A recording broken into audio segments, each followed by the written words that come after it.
Samirə Əfəndi adlı müğənni erməniyə. Elə bir müğənni mən ilk dəfə eşitdim. Siz necə? Valla mən də ilk dəfə eşitdim sözün düzü adını. Amma dedi general nəvəsiyəm, qazi qızıyam.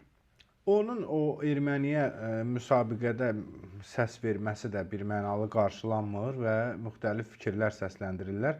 Mən istəyərdim sizin fikrinizi öyrənək. Bu Ramiz Mehdiyev terror örgütünə qarşı dövlətin açıqlamasından öncə Azərbaycanda bir hadisə də olmuşdu. Xatırlayırsinizmi? Bir jurnalist açıqlama vermişdi bizim qaçqınlarla bağlı.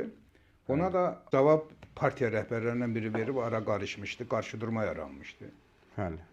İndi də bir neçə gün bundan öncə Astanada generalın nəvəsi olan qız bir tədbirə qatılır. Orada erməni müğənni jüridə olduğuna görə çıxış edəndən sonra bu ona 12 bal verir və eyni zamanda qucaqlayaraq ona sarılır. Və bu onun şəxsi işi ola bilər. Bir insan ermənini də sevə bilər, məhəbbət azaddır, aşiq da ola bilər, ona sarıla da bilər. Amma bunu öz adına edə bilər. Amma orada təəssüf ki, çıxış eləyəndə deyir ki, mən Azərbaycan adına buradayım. Bu deməkdir ki, onun bütün hərəkətlərini Azərbaycan bölüşməlidir.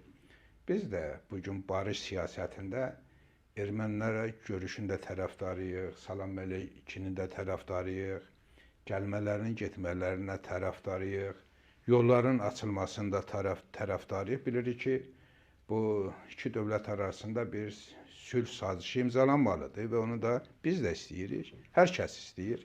Dövlətimiz də bu siyasətin içərisindədir. Bir nəfər də jüridə olaraq bir erməniyə 12 bal verə bilər. Bu qəbahət kimi qəbul oluna bilməz, Ağarbəy. Amma ona sarılmaq,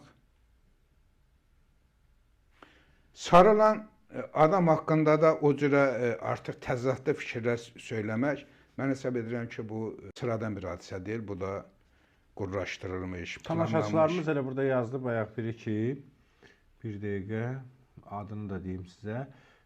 Ülviyə Məmmədova deyir ki, Samirəni də Ramizə bağlayacaq Candar bəy. Mən Ramizə niyə bağlayıram ki? Ramizin özü bağlanıb Samiriyə. Onları bağlayan arxadakı güclərdir.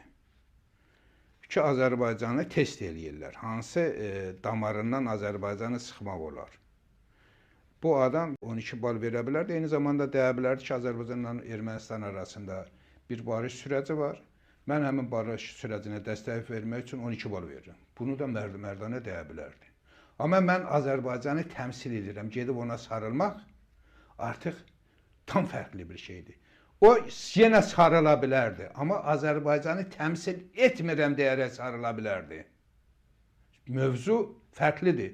Sən şəhid analarının dünyasına zərbə vura bilməzsən.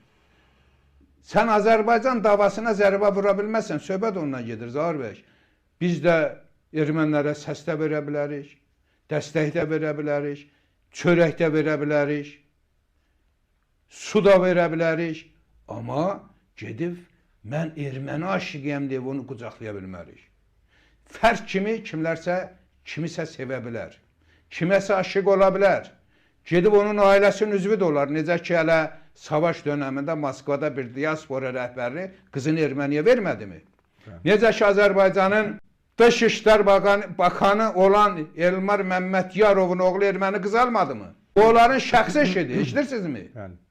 O demədi ki, mən Azərbaycan dövlət adına bunu eləyirəm, Azərbaycan xalqı adına evlənirəm. Demədi ki, sən də erməniyə ailə qura bilərsən, ona həyat yoldaşım deyə bilərsən. Amma öz adından eləyə bilərsən. Hətta sən dinini də dəyişə bilərsən. Bu sənin seçimindir. Azərbaycan adını eləyənməzsən.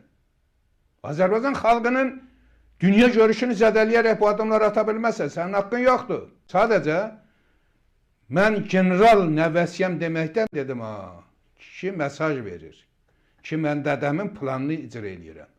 Dədəm KGB strukturunda general idi. Sovetlər Birliyinin quruluş uğrunda mübarizə aparırdı. Mən də bugün Azərbaycanda bu mesaj verməklə Azərbaycanın ikiyə bölünməsində iştirak eləyəcəm.